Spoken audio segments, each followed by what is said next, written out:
അസ്സലാമു അലൈക്കും വറഹ്മത്തുള്ളാഹി വബറകാതുഹു. അൽഹംദുലില്ലാഹി വസ്സലാത്തു വസ്സലാമു അലാ റസൂലില്ലാഹി വഅലാ ആലിഹിൽ ഫായിസീന ബിറിദല്ലാഹ്. അമ്മാ ബഅദ്. റബ്ബി ഇശ്റഹ് ലി സദ്രി വയസ്സിർ ലി അംരി വഹ്ലുൽ ഉഖ്ദതം മിൻ ലിസാനി യഫ്ഖഹു ഖൗലി. പ്രിയമുള്ള സഹോദരി സഹോദരന്മാരെ, ഇന്ന് ഞാൻ നിങ്ങളോട് സംസാരിക്കാൻ പോകുന്ന ടോപ്പിക് വിഷയം solving problems in family life, കുടുംബ പ്രശ്നങ്ങളും പരിഹാരങ്ങളും എന്ന വിഷയത്തെ ആസ്പദമാക്കിയാണ്. അല്ലാഹു സുബ്ഹാനഹു വ തആല നല്ലൊരു കുടുംബജീവിതം നയിക്കാൻ നമുക്കെല്ലാവർക്കും തൗഫീഖ് നൽകുമാറാവട്ടെ. സാധാരണയായി നമ്മുടെ കുടുംബത്തിലുണ്ടാകുന്ന പ്രശ്നങ്ങളും അതിനുള്ള പരിഹാരങ്ങളുമാണ് ഞാൻ പറയാൻ ഉദ്ദേശിക്കുന്നത്. അത് വളരെ ചുരുക്കി പറയാനാണ് ഞാൻ ഉദ്ദേശിക്കുന്നത്. കാരണം ഈ ഓഡിയോ ക്ലിപ്പ് വിശദമായി പറയുകയാണെങ്കിൽ അത് വളരെ നീണ്ടുപോകും. അതിനാൽ ചുരുക്കി പറയാം. ഒന്ന്, നാം മനസ്സിലാക്കേണ്ട കാര്യങ്ങളിൽ ഒന്ന് വ്യക്തി വ്യത്യാസങ്ങളെ സംബന്ധിച്ചാണ്. കാരണം ഓരോ വ്യക്തിയും വ്യത്യസ്ത സാഹചര്യങ്ങളിൽ വളർന്നവരാണ്.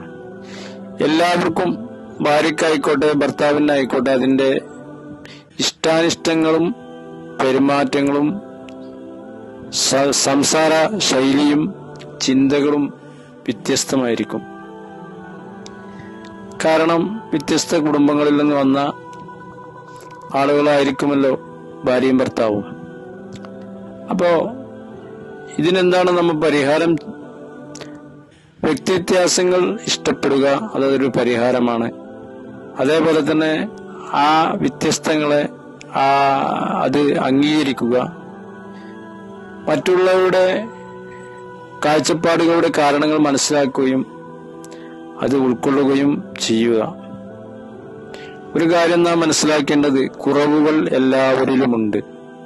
പൂർണ്ണനായി ഒരു മനുഷ്യനുമില്ല. ഗുണങ്ങൾ പരമാവധി കണ്ടെത്താൻ നാം ശ്രമിക്കുക.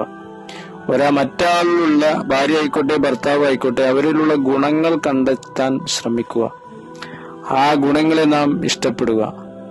അതേപോലെ തന്നെ അവരിൽ നിന്ന് അനിഷ്ടകരമായ, നമുക്കിഷ്ടമല്ലാത്ത കാര്യങ്ങൾ കാണുകയാണെങ്കിൽ അത് ക്ഷമയോടെ സാവകാശത്തിൽ നാം തിരുത്തിയെടുക്കാൻ വേണ്ടി ശ്രമിക്കുക. പിന്നെ രണ്ടാമത്തത് സാങ്കല്പിക വൈരുദ്ധ്യങ്ങളാണ്. സാഹചര്യങ്ങളാണ് നമ്മെ ഇത്തരം ചിന്തയിലേക്ക് മനുഷ്യനെ നയിക്കുന്നത്. അനുഭവങ്ങളെ നമ്മൾ ദുർവ്യാഖ്യാനം ചെയ്യുന്ന മനസ്സിലുകളിൽ നിന്നാണ് ഇത്തരം കേസുകൾ ഉണ്ടാകുന്നത്. അതിനൊരു പരിഹാരമായി പറയാ, തുറന്ന് സംസാരിക്കുക. മൂടി വെച്ച് പകുതി മനസ്സിൽ വെച്ച് സംസാരിക്കരുത്, തുറന്ന് സംസാരിക്കാം. പറയേണ്ട കാര്യങ്ങൾ രഹസ്യമായി നാം സൂക്ഷിക്കുമ്പോൾ മറ്റുള്ളവർക്ക് സംശയങ്ങൾ കൂടിക്കൂടി വരുന്നു. അതേപോലെ തന്നെ സത്യസന്ധമായി ജീവിക്കുക. കളവ് പറയുന്നത് പിന്നീട് നമ്മുടെ വിശ്വാസ്യത നഷ്ടപ്പെടുത്തും. സംശയകരമായ സാഹചര്യങ്ങൾ സൂക്ഷിക്കുക, അതിലേക്ക് പോകാതിരിക്കുക. സംശയരോഗം പിന്നീട് ശത്രുതയിലേക്കും വെറുപ്പും മടുപ്പും ഉണ്ടാവുന്നതിലേക്കും നയിക്കുന്നതാണ്. മൂന്നാമത്തത് പറയുകയാണെങ്കിൽ സൈബർ പ്രോബ്ലമാണ്. സൈബർ പ്രശ്നങ്ങൾ.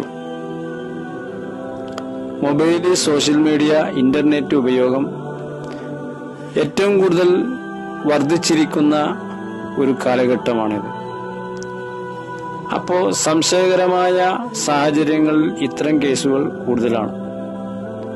അറിവില്ലായ്മ കാരണം ചതിക്കുഴികളിൽ വീണു പോകുന്ന സാഹചര്യങ്ങളും ധാരാളമാണ്.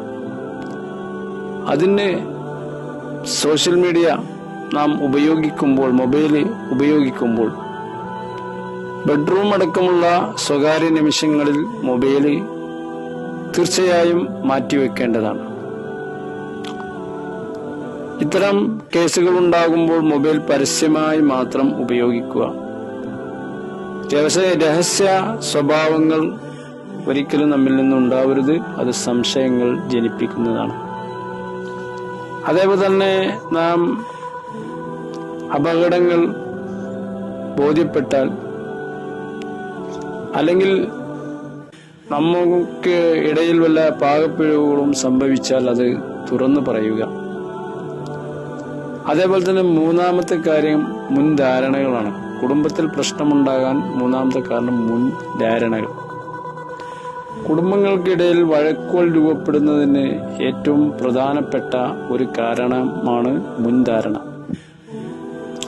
അതായത് സങ്കല്പത്തിലെ ഇണയും യഥാർത്ഥ ഇണയും തമ്മിലുള്ള പൊരുത്തക്കേട് ഉണ്ടാവുന്നു. ഞാൻ വിചാരിച്ച ആള് ഇതല്ല, ഞാൻ വിചാരിച്ച രൂപവും കോലവും ക്യാരക്ടറും ഒന്നും ഇതല്ല എന്നാ മുൻധാരണകളുണ്ടല്ലോ. ആ മുൻധാരണ കാരണം വളരെ വലിയ സംശയങ്ങൾ രൂപപ്പെടുന്നു. ഇതിന് നമ്മൾ പരിഹാരം എന്താന്ന് പറഞ്ഞാൽ മനസ്സ് ശുദ്ധീകരിക്കുക. തെളിഞ്ഞ മനസ്സുമായി, നല്ല മനസ്സ്, പുറത്തൊന്ന് വെച്ച് ഉള്ളിൽ വേറെ, അങ്ങനെയല്ല, തെളിഞ്ഞ മനസ്സുമായി മാത്രം ആളുകളെ സമീപിക്കുക. സങ്കല്പത്തിലെ ഇണയും യഥാർത്ഥ ഇണയും തമ്മിൽ അതൊരു പൊരുത്തമുണ്ടാക്കി നമുക്ക് എടുക്കാവുന്നതാണ്. അതേപോലെ തന്നെ കുടുംബത്തിലെ മറ്റംഗങ്ങളെ കുറിച്ച് അനാവശ്യ കാഴ്ചപ്പാടുകൾ നാം ഉപേക്ഷിക്കുക. ഇനി അഞ്ചാമത് പറയാൻ പോകുന്നത് കുടുംബ വഴക്കുകൾ. ഇണക്കവും പിണക്കവും കുടുംബജീവിതത്തിന്റെ സ്വാഭാവികം തന്നെയാണ്. എങ്കിലും പിണങ്ങുമ്പോൾ ശ്രദ്ധിക്കേണ്ട കാര്യങ്ങൾ: ഒന്ന്, എതിരാളികളെക്കാൾ ശബ്ദമുയർത്തി നാം ഒരിക്കലും സംസാരിക്കരുത്. പരമാവധി നാം നിശബ്ദത പാലിക്കുക. പരമാവധി പ്രശ്നങ്ങൾ ഉണ്ടാക്കാതെ ക്ഷമിച്ച് നിശബ്ദത പാലിക്കുക. പിന്നെ പറഞ്ഞ കാര്യങ്ങൾ വീണ്ടും വീണ്ടും ആവർത്തിച്ച് പറയാതിരിക്കുക. അത് മറ്റുള്ളവർക്ക് വെറുപ്പുകൾ ഉണ്ടാകും, വിദ്വേഷങ്ങൾ ഉണ്ടാകും. അതേപോലെ തന്നെ പഴയ കാര്യങ്ങൾ ഓർത്തെടുത്ത് പറഞ്ഞ് വേദനിപ്പിക്കാതിരിക്കുക. വേറെ തെറിവാക്കുകളും അസഭ്യങ്ങളും പറയാതിരിക്കുക. എതിരാളിയുടെ കുടുംബത്തെ ഒരിക്കലും വഴക്കുകളിൽ നാം വലിച്ചഴിക്കാൻ പാടില്ല. ശാരീരികമായ പീഡനങ്ങൾ ഉപേക്ഷിക്കുക. അത് ഒരിക്കലും ചെയ്യാൻ പാടില്ല. അതേപോലെ തന്നെ ചിലർ ദേഷ്യം വരുമ്പോൾ വീട്ടിലെ വിലപിടിപ്പുള്ള ഉപകരണങ്ങളൊക്കെ നശിപ്പിക്കും. അതൊരിക്കലും ചെയ്യാൻ പാടില്ല. അതേപോലെ തന്നെ തർക്കങ്ങൾ ഒരു ദിവസത്തിലധികം ഒരിക്കലും നീണ്ടു നിൽക്കാൻ ഇടയാവരുത്. പിന്നെ സ്നേഹത്തിന്റെയും സന്തോഷത്തിന്റെയും മുഹൂർത്തങ്ങൾ പരമാവധി ഉപയോഗിക്കുക. അതേപോലെ തന്നെ നോർമലായ ശേഷം കാര്യങ്ങൾ വിലയിരുത്തുകയും ആവർത്തിക്കാതിരിക്കാനുള്ള കാരണങ്ങൾ കണ്ടെത്തുകയും ചെയ്യുക. എന്തുകൊണ്ടാണ് ഇങ്ങനെ സംഭവിച്ചത്? അതിനെപ്പറ്റി ആലോചിക്കുന്നതിനേക്കാളും അത് എങ്ങനെ പരിഹരിക്കാം എന്നതിനെപ്പറ്റി ആലോചിച്ച് ചിന്തിച്ച് വിലയിരുത്തുക. അല്ലാഹു സുബ്ഹാനഹു വ തആല നല്ല നിലയ്ക്ക് നമ്മുടെ കുടുംബം കൊണ്ടുപോകാനുള്ള തൗഫീഖ് നമുക്ക് എല്ലാവർക്കും നൽകുമാറാവട്ടെ. വആഖിറു ദഅവാനാ അൽഹംദുലില്ലാഹി റബ്ബിൽ ആലമീൻ. ഇതിന്റെ ബാക്കി മറ്റൊരു ക്ലിപ്പുമായി ഞാൻ ഇൻഷാ അല്ലാഹ് ഉടനെ എത്തുന്നതാണ്.